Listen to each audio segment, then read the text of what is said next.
Welcome. I am so excited to introduce you to someone who I admire so much, Meg Suzuki Hudson, coming to us from San Jose, California. Hello. Hi. Thank you so much for being here. Now, I have to say, I admire you so much because you're a musician. And when someone starts out very young being so extraordinarily talented, sometimes they can get stuck in this is who I am and this is what I do. And you did do that, but then you also followed your other passions, which is just so inspirational that we're never stuck doing one thing in our lives. So just to walk you through a little of your highlights. Professional flautist with a master's degree in music. Then you went to culinary school, professional chef at Flour Bakery, also worked at Cooks Illustrated in the test kitchen. That must have been so cool. And now you're a professional taiko drum performer, teacher, outreach coordinator with San Jose Taiko. Plus, you're a mom and a wife. I mean, wow. Can you walk us through how you're able to follow all those passions and become successful in all of them? You're very kind. You know how it is. You and I were both doing the music thing, and then I did it for a long time, and that's what I got my bachelor's in, and then my master's, and then I thought, being in the music profession, if like of any genre, like I was in the classical, but being in any genre in the music profession, I think is really difficult, Mm. and I thought I'm going to stick with it until I win my first orchestra job. And so I did, and I got I won a regional orchestra job, and I did it for a season, and I thought, hmm, I like to do other things. Why don't I try doing other things? Right, right. Yeah. Mm-hmm. And so I eventually went to culinary school, because it had always interested me. But also, I was living in Boston at the time, and there happened to be one in Cambridge, which was pretty close. And I thought, Mm. well, why not? And this was before cooking got so wildly popular. So this was back when culinary school was slightly more affordable. So I thought, Oh, oh, yeah, what the heck? I will give it a try. And I had such a good time. It was so much fun. wow. And right out of that, I got simultaneously a job as a baker at a bakery in Boston called Flour Bakery. It has since gotten much bigger and it's really popular because it's an awesome place. And I was also an intern at a food magazine called Cooks Illustrated. And I was doing both of them simultaneously. And then eventually I decided that I prefer the 9 to 5 hours at the magazine over the bakery hours, even though I loved both jobs. So then I was at Cooks Illustrated and I wound up being the assistant test kitchen manager. And there's a TV show associated with it. And, there was all this like magazine stuff, which I loved, a lot of research and recipe development. And it was just, again, so much fun. Mhm. And then while I was in Boston, because when you are going to music school and, like to a conservatory, if you have any spare time at all, you need to be practicing, right? You need to be Right. practicing your instrument and working on that. And you have no hobbies. There is no free time. And so I got my master's at the San Francisco Conservatory of Music, and I saw signs up for like taiko classes. And taiko is the traditional Japanese drum. And having grown up partly in Japan, I had always seen it around, and it had always interested me. And I thought, wow, I'm finally in a place where I could take taiko classes if I wanted to, but I was a music major, so I officially had no spare time. So you can't possibly do something that might damage your fingers. All right. Right. Yes. Then you're not a serious musician. So, Right. but, but when I moved to Boston, I also saw signs for like taiko classes. And I thought, oh, like I'm not a flutist anymore. Right. I have spare time. I'm going to take up a hobby. And I took a taiko class and I never stopped. So Wow. I did my dream job at Cooks Illustrated. I thought I'm going to keep this job until I die because it is the best. And then this taiko group from California came and gave a concert at UMass, no, at Amherst Mhm. College. And my Boston taiko friends and I went and I saw them play and I thought, there it is. That's what I'm supposed to be doing. crazy because I had my dream job and I was living in a great city. And it took me a year to work up the courage to quit the Cooks Illustrated job, move back to California, and audition for the group. Wow, that's incredible. And I have to just go back for a second because you were in music and you were Mhm. in cooking, two of which are incredibly difficult and competitive fields. I'd venture, especially for women. How did you keep Mhm. yourself motivated to and what you came up against, I would imagine? It's true that the cooking profession is mostly male dominated, but I happened to luck into two places, both Flour and Cooks Illustrated, that were predominantly run by women. Hmm. Flour Bakery was founded by a woman. Her name's Joanne Chang, and she is just a lovely person, so talented, so smart, and was just a joy to work with and be around. And then, even though like the head person at Cooks Illustrated was a man, like a lot of it was run by women, so it was not a male dominated environment in either case. So that was something that I didn't really have to deal with. That's great to hear because you kind of hear these horror stories of, Hmm. sexism in the workplace, and often it comes in those fields where they've been dominated by men for so long. You have to kind of claw your way. So I'm glad to hear that's changing. That's great to Hmm. hear. Wow. So did you think you were gonna always be a flutist? Was that sort of when you were a kid, you thought this is my life, or did you always kind of think there's something else I want to do? Or I mean, there were other things that interested me, but once I hit high school, I think it was very one track, music, flute. yeah, That is it. That's my job. right, That is right, what I'm going. right. So, do you have any advice for someone who might be like that, sort of, this is my track for my life, and I really want to pivot and try something else? What's some advice to get that courage to make that leap?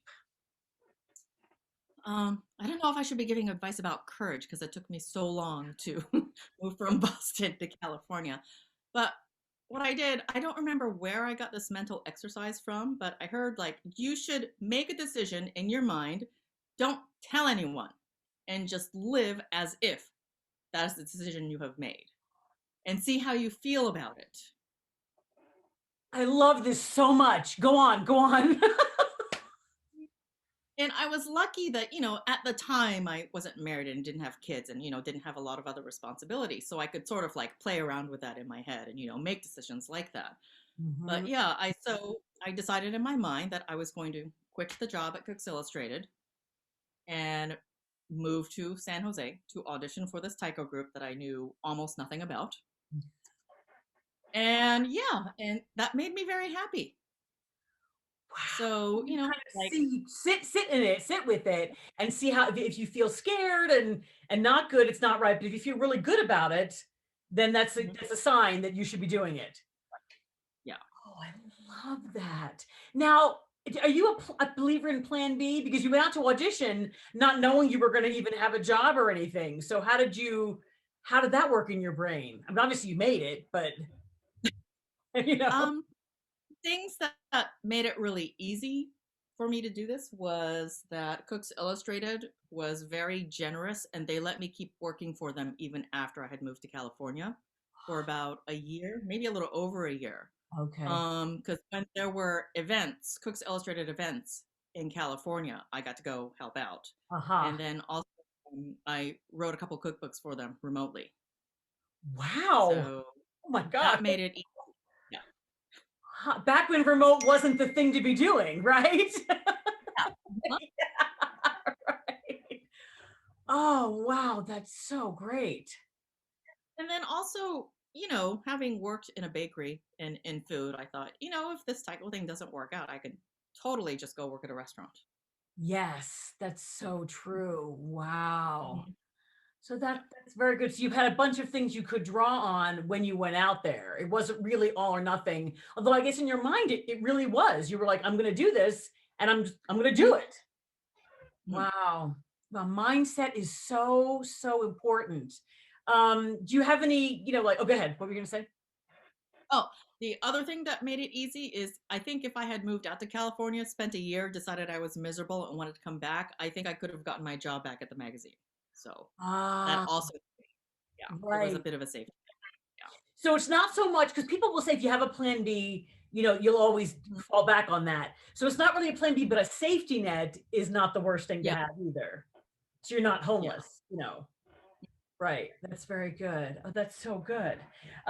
So you've been so successful in everything you've done, but if there were roadblocks and challenges, how do you have some advice for our watchers of how to navigate those? Oh gosh, I think for me, it's always been important that the friends I've made like in college like have been just so close, and I know that if there's anything horrible that happened, at the very least I could go crying to like my best friend from college Mhm. Right. and get support. Like even if she couldn't do anything, there was always someone like I could talk to. Yeah. Oh, that's so important. Right. Like Mhm. even if you don't have like family or close friends around, like people are always reachable. So I'd imagine baker's hours, we're talking like 4 in the morning, like, or earlier than Mhm. that to get up for flour. Would you tell yourself something when you really did not want to get up and make cinnamon buns again or whatever it was?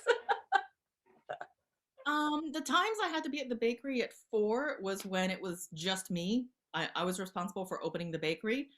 So, I mean, the main motivator is if I didn't go there, it wasn't going to open. Right. That's very true. It's Wow. not like you could, like, by like dialing in from home, you actually had to like go and do Yes. things. There's no remote cinnamon bun making, Yeah, is there? No. I'm curious, do you still like to bake or is that out of your system? Do you like to bake for fun? I do. Yeah, I still like to bake for fun, and I Oh, love to good. cook. Do people ask you for things like because they know you're a baker or like I would? Yeah, sometimes, but in the past year, like a lot of people have started to bake. It's So, true. That's very there's true. a Yeah. lot of baking going on. Or you could be like, "Oh, I was cool way back then when I was doing that myself." Right? Do you have any specific tools in your toolbox for staying on track, either when starting a new thing or grinding through those times when it's hard to pursue our dreams? Anything to share there? Something that I learned in culinary school, and this is something that, if you take any sort of cooking class, like hobby cooking class, it's something that'll get covered, is when you start to cook, you need to have all of your ingredients in front of you and prepared. And the French term for that is mise en place, to having everything in place. So the things you really need to do are you need to read through the recipe to make sure you have all the ingredients, and then you need to prep all the ingredients so that when you start putting it together and cooking, you can do it really easily. And I think that totally applies to so many other things. Yes. Yes. I'm just letting that sink in for a moment. That's so true.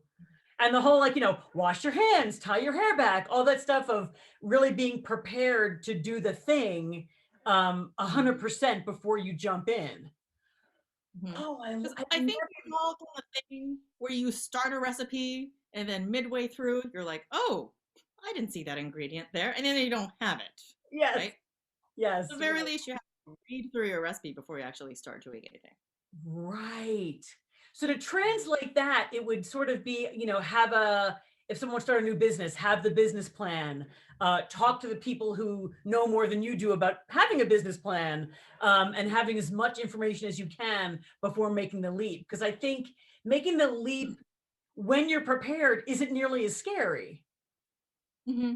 Right. just because you have all your ingredients. Mhm. Oh, I think I'm going to make a sign and put that up. I love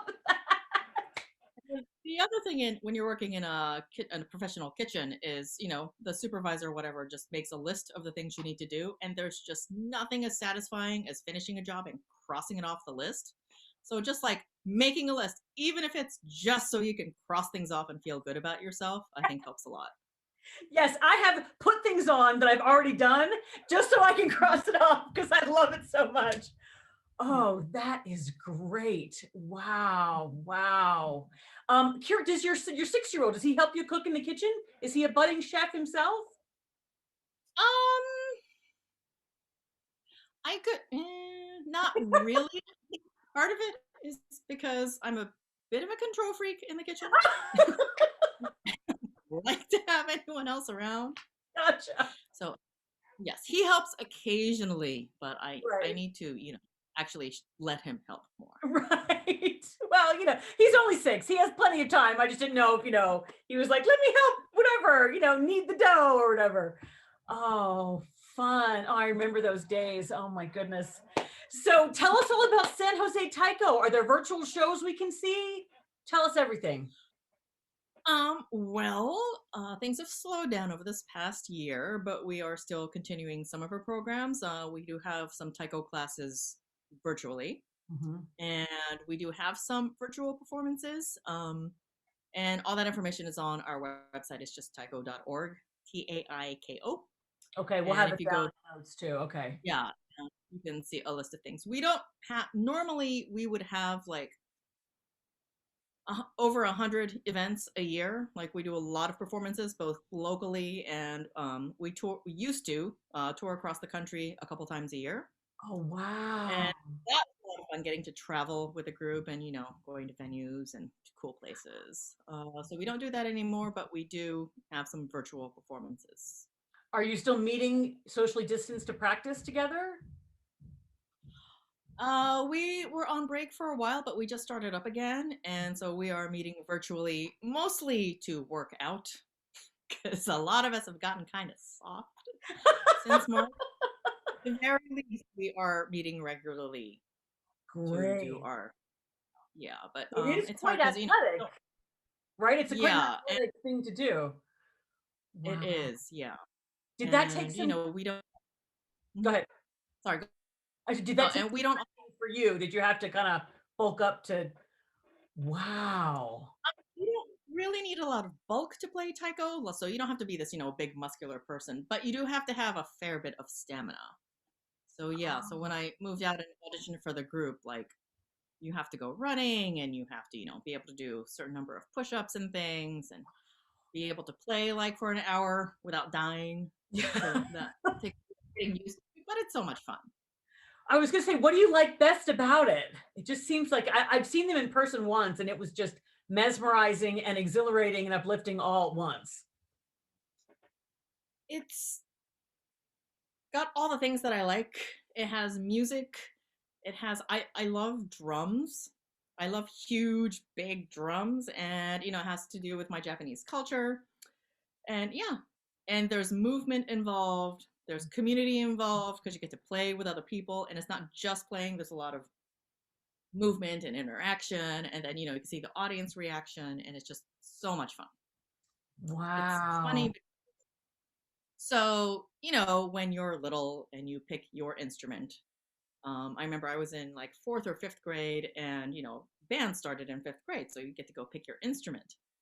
And all the we had like an instrument petting zoo, so you could see what they were like. And I went over to the woodwind section because they had the smallest cases.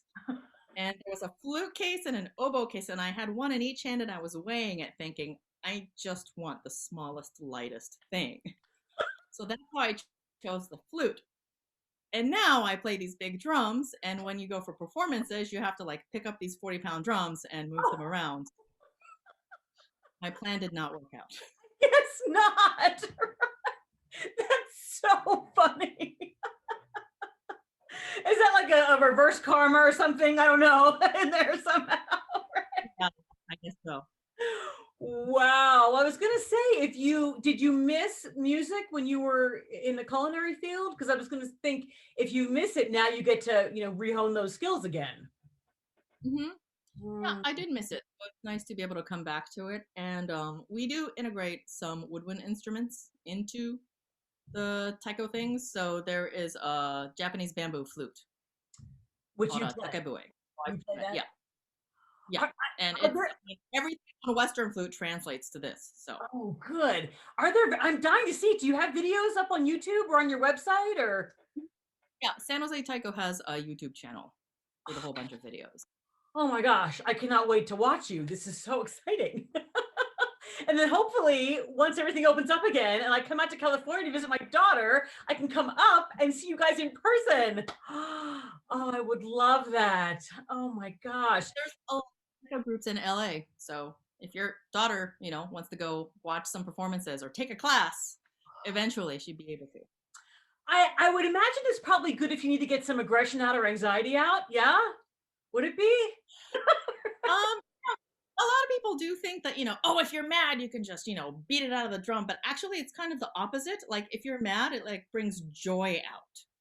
Like the act of hitting something that big and the reverberation, like it just makes the anger disappear. So it is Oh, a very joyful thing to play. If you like loud, big things, it's a really yes. fun and joyful thing to play. Right. Now I want to get Not one. everyone likes big things. Right.